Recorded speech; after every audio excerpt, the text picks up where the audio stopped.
Welcome back to Decaf-Math ASMR, and a warm welcome if you happen to be new here. Today I wanted to touch on a requested topic by a friend here on this channel, and I hope that this is encouraging and helpful as you study algebra.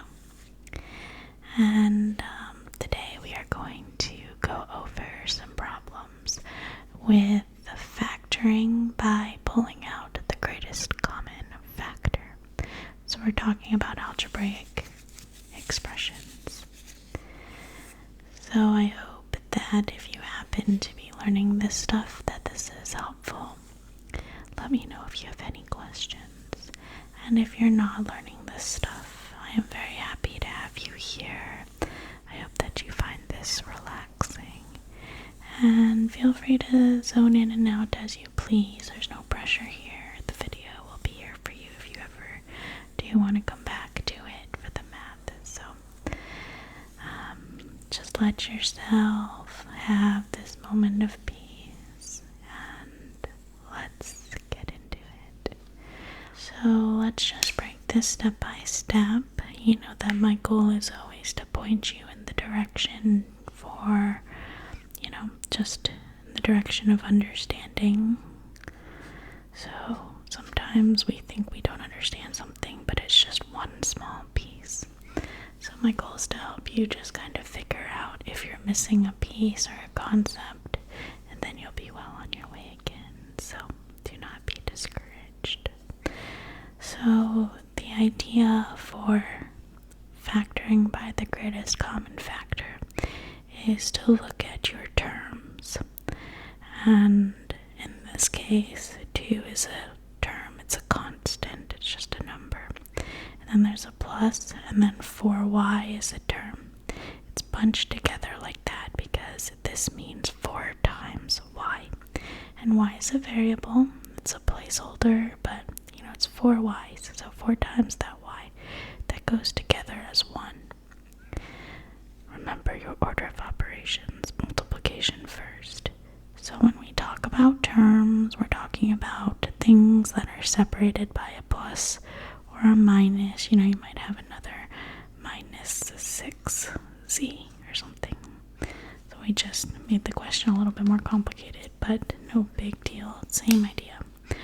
1 term, 2 terms, 3 terms, separated by pluses or minuses, okay? So when we look at these terms, when we factor out the greatest common factor, we want to look at these and pull out the largest thing that goes into all of them all together, okay? And the idea here is that we are basically doing the opposite of the distributive property. So recall that the distributive property says that if we have something, let's say a times b plus c, this is just one version. You can do multiplication over addition. So in this case, this equals a times b plus a times c. ab plus ac. You're distributing this into each term, and then you still have your plus. So now when we work the other way, when we want to factor this, we look at this term and this term, and we want to be able to figure out what that a would be. And in this case, if we have 3 terms, then you can just extrapolate this with the plus d and also distribute your a to that. So you'd also have an AD. So it doesn't matter how many terms. So we want to be able to have this common a, and a here, so that when I factor it, I have an a times b plus c plus d, like that. So that's what I'm doing here. So that's one concept, okay? So I look at my 2, I look at 4y, and I look at minus or 6z. So what can go into 2, 4, and 6? So what's the largest number that will go into all of these? Well, I might kind of take a look at it for a little bit. So it can't be 4, right? Because 4 doesn't go into 2, and 4 doesn't go into 6 in a whole number of times.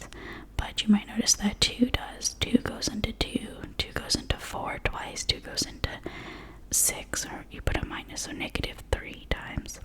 So you can pull out at least a 2. And not 4, and not 6, because 6 doesn't go into 2, 6 doesn't go into 4 a whole number of times. It's too big, right? So the largest thing you can take out is a 2. Now let's look at y and z. We don't have y in common in all of these because there's no y here, there's no y here. So I cannot factor out a y. That's not part of our greatest common factor. Same for z. There's no z here, there's nothing to pull. There's no z here, so there's nothing to pull. So really, I'm just only able to pull out a 2 here, from here, here, and here. So I'm going to go ahead and factor that out.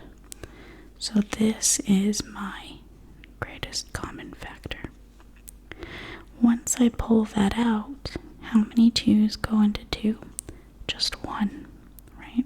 I have my plus, and then 2 goes into 4y. Well, 2 goes into 4 twice, 2y times. So 2 times 2y gives me 4y. And then a minus, because of this minus, 2 goes into 6z. 2 goes into 6 3 times, 3z. So 2 times -3z is -6z. So I would first make sure that you can recognize the greatest common factor in the first place. I would also make sure that you're pretty comfortable with pulling out the 2 itself and seeing what's left over. So can you multiply 2 times 2y? That will be 4y. Can you multiply 2 times -3z? If that part is tricky, then it might not be the factoring itself that's confusing you. It might just be working with some algebraic expressions. Let me know if you want to do more review with that, but for now, that covers the key concept of the GCF. That makes sense. So sometimes you might look at it and you might go, okay, I can pull out a y and a z. Really, at the end of the day, remember you are looking for the largest thing that is in all 3 of them at the same time. You're not combining. You're looking for the intersection, the stuff that's in all of them. Okay, so let's just keep trying some examples and I think it'll become more and more clear. So let's say we have, of course we don't just have to have x and y. Let's say we have 3ab plus 3a squared. Okay, so here, how many terms do we have? How many terms do we have? 2. Excellent. 1, 2. This is 3 times a times b. That's one group. This is 3 times a times a. A times itself is a squared. So a squared is not 2a, right? It's a to the power of 2. That's a times a. So now what is the largest thing that's in common in both of these that I can factor out? Well, there's a 3 and a 3, so I can definitely pull out a 3. Can I pull out an a? And how many? Well, there's one a here, and there's 2 a's here, like a times a, right? Factors. So I can pull out a maximum of a, because this one doesn't have 2, it only has 1. Can I factor out a b? No, because b is here, but b is not here. There's no b here. So I factor. This is my greatest common factor for this question. What is left after I pull out a 3a? What do I have left? From the first term, I have a, b, right? Just a b. So that you can always come back and check to distribute this. You have 3ab. You have have a plus. Nice.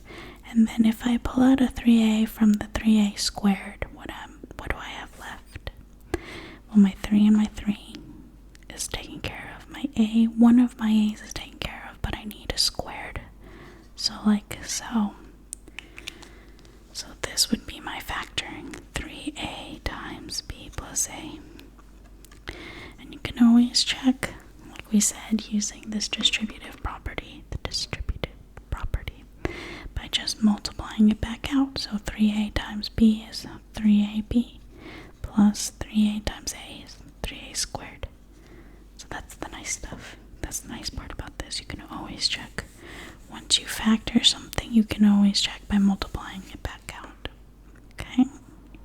So again, we want stuff that's in each, like in both of them, not a combination. Okay, very good. Very, very, very good. Let's do one with more terms, I guess. So, just making some up. xy squared minus 3 x squared y plus y cubed. How about that? So I know that sometimes these ones can be tricky because there's like x's and y's and we don't really know. So again, no fear. We have 1, 2, 3 terms because they're separated by a minus and plus, and all the rest of the stuff is all multiplied, right? So we want to find something that's in all of them. So can I pull out an x in all of these, from all of these? This, yes, here's an x. There's no x here. So the greatest common factor will not include an x. Okay, how about a y? Yes, I have a y here, and 2 y's here and 3 y's here, but at least one y. If this were a y squared, you could pull out a y squared from all of these, but it's kind of like looking at what the limiting factor is. So in this case, our GCF will have a y. And how about this 3? No, because there's no 3 here and no 3 here, no coefficient. So the greatest common factor from this is actually only y. Once I factor that, what's remaining? Well, I have x, and then I have 2 y's here, but only one y here, so xy minus 3x squared, and then the y is taken care of, and then this is 3 y's, this is 1, so y squared. So that is it. For some questions, you might be able to like factor the inside further, but in this particular case, I think the requested topic was just to factor out the greatest common factor for now. But sometimes you can, do other techniques for what you get remaining. But in this case, I think we are good to go. So again, you can check by doing y times x times y is xy squared minus 3x squared y plus y times y squared. So if you're not comfortable multiplying that out, don't forget, like, how do you do y times y squared? How do I know that's y cubed? That's because if you have this rule, x to the a times x to the b, this is one of our exponent rules, is x to the a plus b.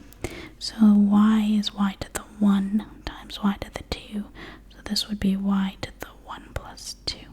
So that's y to the 3. So that might be a little place to review if you're getting confused between 3y versus y cubed. I understand. But you're doing great. So something like that. Okay. So you're just really looking for the largest pieces that go into all of them. So let's try now. 8u squared minus 24 u to the 4th. So we have how many terms? 1, 2 terms separated by a minus. And so we look at the 8 and the 24. What is the largest number that goes into both of them? So you might start off 1, yes, 2, it goes into both, 3, no, 4, 5, 6, 7, 8, etc. And with practice, you'll recognize it quicker and quicker. But 8 goes into 24, so 8 itself actually, just 8 goes into 8. And then we have 2 u's and 4 u's. So the largest common one is u squared, right? So that is our greatest common factor, 8u squared. And then what's left is, if I pull out an 8u squared, I get 1, good, because this whole thing, minus, and then 8 into 24 is 3. And then I have 2 u's and 4 u's here, so I need a u squared. Because when I multiply this back out, I have u squared times u squared, which is u to the 2 plus 2, which is 4. So again, sometimes this can further be broken down, maybe a difference of squares or something, but in this case we're good. 3 is not a perfect square, so this is our factorization for this case. So I hope that this is helping and making sense. So let's see, let's do one more that just kind of has a bunch, but 7p, how about when we have 3 variables, plus 14p squared q squared r squared minus 7p q squared r cubed. That's it. So 1, 2, 3, easy as 1, 2, 3, A, B, C. Because they're separated by a plus or minus, or here, how about I write it on the side just to keep it clear. Alright, let's do that. 1, 2, and 3. So what's the largest thing that goes into all 3 of these at the same time? No smushing together, just as they are. So let's look at 7, 14, 7. So you'll see that 7 goes into all of them. That's the largest thing. 7 goes into itself once, twice, -1. And then for p, we have 1p, 2 p's, and 1p. So we can pull out a p, one of them, at most. So you're kind of looking for like the smallest thing that's in all of them, because that's going to be the intersection. Then we have q squared, and q squared. So that's nice, just q squared. And then we have 1r, 2r's, 3r's. So at the most, in all of them, we have 1r. So you're looking for the smallest power, because that's going to be the intersection. So now once I factor that out, we go one term at a time. 7p q squared r, 7p q squared r. So we just need a 1 for that. Then we have 7 into 14 twice. P, but p squared here, so we need one more p. Q squared is good. R into r squared is just r. Minus 1, so that doesn't need anything. P is good. Q squared is good. R into r cubed is r squared. So there you go. That's it. And then you can check again if you want to. But this is our factorization. And then you can do 7 to multiply it all out. So this here, and this here. So 7p q squared r plus 7 times 2 is 14. P times p is p squared. Q squared, r squared. Because r times r is r squared. Minus 7p q squared r times r squared is r cubed. So we are good to go. So have no fear. You just look at each piece, which is just the terms are separated by pluses or minuses. When you're talking about factoring, you're always talking about multiplication. So that's because of this distributive property.